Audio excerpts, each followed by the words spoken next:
नाज़रीन अस्सलाम वालेकुम। जॉर्डन ने गज़ा के मुसलमानों की पीठ में खंजर घोंपा है और नाज़रीन ये खंजर ऐसा है कि जिसकी तकलीफ़ बड़ी दूर तक गई है और एक ऐसा ज़ख़म और निशान छोड़ा है इस खंजर ने कि जो रहती दुनिया तक कायम रहेगा। और नाज़रीन बड़ा ही एक अफसोसनाक अमल जो है वो जॉर्डन की तरफ से अमल में लाया गया है, जिसे देखकर बड़ी तकलीफ़ हुई है और बड़ा रंज की लहर दौड़ गई है पूरी इस्लामिक वर्ल्ड में कि यार ये तो एक इस्लामिक मुल्क था,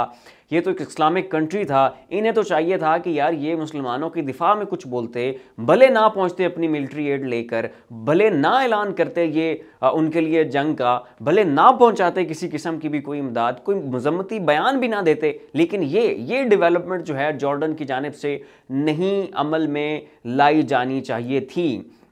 नाज़रीन हुआ क्या है? हुआ ये है कि किंग अब्दुल्ला ने अमेरिका को ये ऑफ़र की है, बल्कि उसे फोर्स किया है कि आप अपना जो एयर डिफेंस सिस्टम है वो जॉर्डन में डिप्लॉय कर सकते हैं। इससे होगा ये कि जॉर्डन की फ़िज़ाई हदूद से, एयर स्पेस से जो भी कोई मिसाइल इसराइल की जानिब जा रहा होगा उसे जॉर्डन की ही सरजमीन पर इंटरसेप्ट करके तबाह बर्बाद कर दिया जाएगा और नकारा कर दिया जाएगा। नाज़रीन ये वो ऑफ़र है जो कि जॉर्डन के सरबरा किंग अब्दुल्ला की जानिब से अमेरिका को दी गई है। लेकिन इस खबर को नाज़रीन जो पेश किया गया है, इसकी जो सुर्खियां चली हैं वो कुछ इस अंदाज से चली हैं कि इस मामले को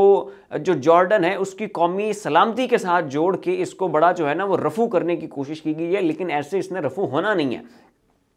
नाज़रीन अमेरिका की बड़ी ख्वाहिश थी, उसकी बड़ी पुरजोर अपील थी इन पूरी गल्फ स्टेट्स से कि जो आप जो है ना वो यहाँ पे हमें अपने एयर डिफेंस सिस्टम जिनका पैट्रियट है उसको तैनात करने दें, उसको डिप्लॉय करने दें। उससे फ़ायदा ये होगा कि जो भी कोई मिसाइल अगर इसराइल की जानिब जाएगा तो उसको उससे पहले ही, इसराइल में पहुँचने से पहले ही इंटरसेप्ट करके जो है वो तबाह बर्बाद कर दिया जाएगा। अब इसराइल का इशू ये है कि उसके ऊपर जब एकदम से जो चौमुखी वार किए जाते हैं, उधर से हमास जो है वो एयर स्ट्राइक करता है, इधर से यमनी हौजी हमला कर देते हैं, उधर से हिजबुल्लाह जो है वो उनके ऊपर मिसाइल जो हैं वो दागते हैं, तो एकदम से प्रॉपर कोऑर्डिनेटेड जब अटैक होता है तो उससे नुकसान ये होता है कि इसराइल का जो आयरन डोम है वो फेल हो जाता है। वो एक वक्त में इतने सारे मिसाइल्स को ना तो इंटरसेप्ट कर सकता है, ना ही उन्हें नकारा बना सकता है, जिससे फिर ये है कि इसराइल का जानी और माली नुकसान होता है। तो इसके लिए अमेरिका ने तोड़ ये निकाला कि उसने इर्द गिर्द की गल्फ स्टेट्स में जो है वो अपना पैट्रियट जो एयर डिफेंस सिस्टम है उसको डिप्लॉय करने की कोशिश की है और इन मुल्क को रिक्वेस्ट भेजी हैं कि आप जो हैं हमें इजाज़त दें, हम यहाँ पे इसको डिप्लॉय कर देंगे और इससे जो है वो इसराइल के डिफेंस में जो है हमें वो बड़ी जो है खातिर खा मदद मिलेगी। तो ये नाज़रीन जो एक अमरीकी मंशा थी, जो अमेरिका की ख्वाहिश थी, जिसका इजहार वो पहले काफ़ी मरतबा कर चुके हैं कि हम अपने एयर डिफेंस सिस्टम को इन ममालिक में तैनात करना चाहते हैं, डिप्लॉय करना चाहते हैं, तो उसमें बड़ी इनको मुश्किलात का भी सामना करना था। लेकिन जॉर्डन ने अमेरिका की इस मुश्किल को आसान करते हुए और इसको बड़ा जोमानी तरीके से पेश किया है कि जी हमारी कौमी सलामती को इशू है, जी हमें जो है वो खतरात ला के, तो इसलिए आप हमें जो है ना वो एयर डिफेंस सिस्टम दें, हम इसे यहाँ पर डिप्लॉय करना चाहते हैं।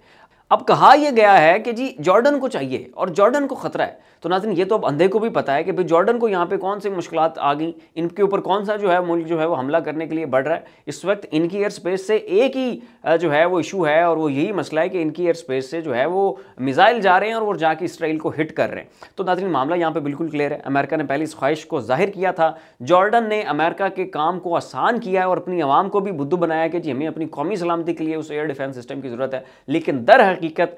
दर पर्दा जो है वो इसराइल के दिफा के लिए वहां पे उसको तैनात किया जा रहा है। और दूसरी जानिब जो दूसरी खबर मंजर आम पर आई है वो उससे भी ज़्यादा जो है वो अफसोसनाक है। वो ये है कि जॉर्डन ने अमेरिका को ऑफ़र किया है कि अगर आपको हमारे मुल्क में कोई मिलिट्री इक्विपमेंट अपना इंस्टॉल करना है या फिर आपको हमारी एयर बेसिस चाहिए हैं, यहाँ पे अपनी मिलिट्री को आप डिप्लॉय करना चाहते हैं या हमारे ज़मीनी रास्ते आपको इस्तेमाल करने हैं, हमारी टेरिटरी पे किसी भी किस्म का आपको कोई काम हो, कोई मदद चाहिए हो, तो हम जनाब जो है ना वो आपके लिए हाजिर हैं। अब जब नाज़रीन इन बयानात के आने के ऊपर जब जॉर्डन के ऊपर बड़ा शदीद दबाव आया, एक रिएक्शन देखने में आया आलमी सतह पे और इस्लामिक वर्ल्ड की जानिब से, तो फिर इन्होंने जनाब इसको डिनाई किया, कहा कि जी ये खबर बेबुनियाद है, ये खबर झूठी है, ऐसा वैसा कुछ नहीं है। लेकिन नाज़रीन पसे पर्दा जो है वो कोई खिचड़ी चल ज़रूर रही है। ये जो खबर है एयर डिफेंस सिस्टम को तैनात करने वाली, इसकी तरदीद इन्होंने नहीं की। ये ऑफर जूं की तूं इन्होंने अमेरिका को दी हुई है, वो जल्द अज जल्द जो है वो अपना पैट्रियट वहाँ पर डिप्लॉय कर देंगे। रही बात अपने ज़मीनी रास्तों को देने की, तो उसकी इन्होंने तरदीद की है, लेकिन क्या ये तरदीद एक्चुअल में है है या कि इन्होंने सिर्फ अपनी आवाम को बुद्धू बनाने के लिए ये तरदीद जाहिर की है। क्योंकि नाज़रीन, जो जॉर्डन की आम आवाम है, जो इनके आम लोग हैं, वो ज़ाहिर है मुसलमान हैं, उनके अंदर एक कौमी हमीयत है और अपने मुसलमान भाइयों को वो इतनी तकलीफ़ में, इतना उनके ऊपर जुल्म होता हुआ वो नहीं देख पा रहे। और जो जॉर्डन है वहाँ पे तारीख साज और बड़े लंबे चौड़े मुजाहरे जो हैं वो वहाँ पे हुए। वहाँ के मुसलमान सड़कों पे निकले और उन्होंने गज़ा के मुसलमानों के साथ इज़हार यकजहती किया, उनसे अपनी मोहब्बत का इजहार किया, इसराइली वार क्राइम्स को उन्होंने कंडेम किया, उनकी मजम्मत की। तो किंग अब्दुल्ला का जो यहाँ पे ये जो बयान है कि उन्होंने डिनाई कर दिया है कि हम यहाँ पे कोई जो है वो ज़मीनी रास्ता नहीं दे रहे, और जो कुछ थोड़ी बहुत इन्होंने इसराइल के एक्सेसिव यूज़ ऑफ पावर की मजम्मत की है, उसकी बुनियाद में, उसकी बेसिस में शायद इनके अंदर जो है ना वो अपनी आवाम का डर है। इनको खौफ है कि मेरे लोग जो हैं, मेरे आवाम जो हैं वो सड़कों पर ना निकल आएँ और मुझे जो है ना यहाँ पे एक नए मुसीबत या मसले का सामना ना करना पड़े। और अगर नाज़रीन आप जॉर्डन को यहाँ पे लिवरेज भी दें, उनको आप इस चीज़ का थोड़ा सा वो मार्जिन भी दें कि ठीक है यार, आपको अपनी कौमी सलामती को भी पेश नज़र रखना है, आपने अपने मामलात को भी देखना है। ज़ाहिर है यूरोप के साथ या अमेरिका के साथ या इसराइल के साथ आप इस तरह से बायकॉट नहीं कर सकते। वो पूरा मार्जिन दें, वो पूरा लिवरेज दें, तब भी नाज़रीन जॉर्डन के इन दो इक़दामात को किसी भी सूरत, किसी भी कीमत पर जो है वो जस्टिफाई नहीं किया जा सकता। दूसरी जानिब नाज़रीन, जो यमनी हौज़ी हैं उन्होंने इसराइल के ऊपर अटैक किया था। एक चीज़ मैं यहाँ पे ये कन्फर्म करता चलूँ कि जो अटैक किया था इसराइल के ऊपर वो यमन की गवर्नमेंट ने नहीं किया था, यमन की हुकूमत ने नहीं किया था, बल्कि यमन में मौजूद जो यमनी हौज़ी हैं जिनको बागी डिक्लेयर किया जाता है और ये ईरानियन बैक ने, इन्होंने जो है वो यमन की जानिब से, यमन की सरजमीन से जो है वो इसराइल के ऊपर हमला किया था। अब नाज़रीन इसमें हुआ ये था कि यमनियों के ये जो अटैक था, इनके जो मिसाइल्स थे, एक तो उनकी 1200 किलोमीटर से प्लस की रेंज है और ये सारे मिसाइल्स जो हैं और इनके पास जो ड्रोन हैं वो ईरान के दिए हुए हैं। ईरान इनको फंड करता है, पैसे देता है, इन तक असला पहुंचाता है, नंबर एक। और नंबर दो पे जब वो उन्होंने मिसाइल्स दागे इसराइल के ऊपर, तो उन मिसाइल्स ने जो एयर स्पेस यूज़ की इसराइल तक पहुँचने के लिए, वो एयर स्पेस जो है वो सारी की सारी सऊदी अरब की एयर स्पेस थी। और ये भी दरमियान में रिपोर्ट हुआ कि सऊदी अरब ने जब वो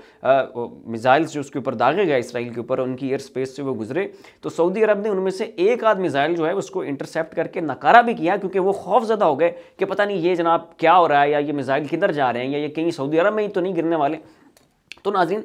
इस तरह का अगर दोबारा कोई हमला यमनी हौजियों की जानिब से किया जाता है तो इससे जो है वो सऊदी अरब ने पहले भी इसके ऊपर अपनी तशवीश का इजहार कर चुके हैं, दोबारा जो है वो इनको एक इनसिक्योर करने वाली ये मामला हो जाएगा। इसलिए, और पहले आपको पता है कि सऊदी और ईरान के तल्लुकात माजी में कितने वो ख़राब रहे हैं, और अब चाइना ने आके दरमियान में जो है इन दोनों ममालिक को टेबल के ऊपर बिठाया, इनकी सुलह करवाई, इनके आपस में ट्रेड एग्रीमेंट्स करवाए, और यमनी हौजियों की भी फिर जो है वो सऊदीया के साथ सुलह करवाई, क्योंकि यमनी हौजी और सऊदीया इनकी भी जो है वो आपस में चपकलिश की एक लंबी दास्तान है। तो खैर इन सभी स्टेक होल्डर्स की सुलह तो हो गई, लेकिन इस वक्त इस चपकलिश के पेश नज़र सऊदीया, ईरान और यमनी हौजी इनके ताल्लुकात दोबारा ख़राब हो सकते हैं। लिहाजा अगर यमनी हौजियों ने ऐसा कोई स्ट्राइक लॉन्च करनी है, ऐसे कोई मिसाइल्स अटैक दोबारा करने हैं, तो उन्हें चाहिए कि ये सऊदीया, ईरान और सऊदी अरब इन सभी स्टेक होल्डर्स को ऑन बोर्ड लें, उनको एतमाद में लें, और प्रॉपर डिस्कशन के बाद उनको बता देने के बाद जी हम ये करने वाले हैं, उसके बाद वो इस किस्म के किसी भी प्रोग्राम को एग्जीक्यूट करें। वरना ये तीन ममालिक आपस में लड़ पड़ेंगे, इनके दरमियान लड़ाई जो है वो शुरू हो जाएगी, मामलात शदीद तनाव का शिकार हो जाएंगे, और उससे अल्टीमेटली जो नुकसान होगा वो मुसलमानों का होगा, उससे जो नुकसान होगा वो गज़ा के मुसलमानों का होगा, क्योंकि वो इस वक्त इस चपकलिश के मुतहम्मिल नहीं हो सकते। पहले ही मुस्लिम उम्मा खामोश है, और अगर ये मसल की बुनियाद पर आपस में लड़ पड़े तो फिर मामलात मज़ीद ख़राब हो जाएंगे। तो नाज़रीन, फिल वक्त इतना ही। इस पूरे मामले के ऊपर आप क्या राय रखते हैं उसका इज़हार नीचे कॉमेंट बॉक्स में ज़रूर कीजिएगा। फिल वक्त अपने मेज़बान को इजाज़त दीजिए, अपना और अपने अज़ीज़ व अक़ारिब का ख्याल रखिएगा। अल्लाह हाफ़िज़।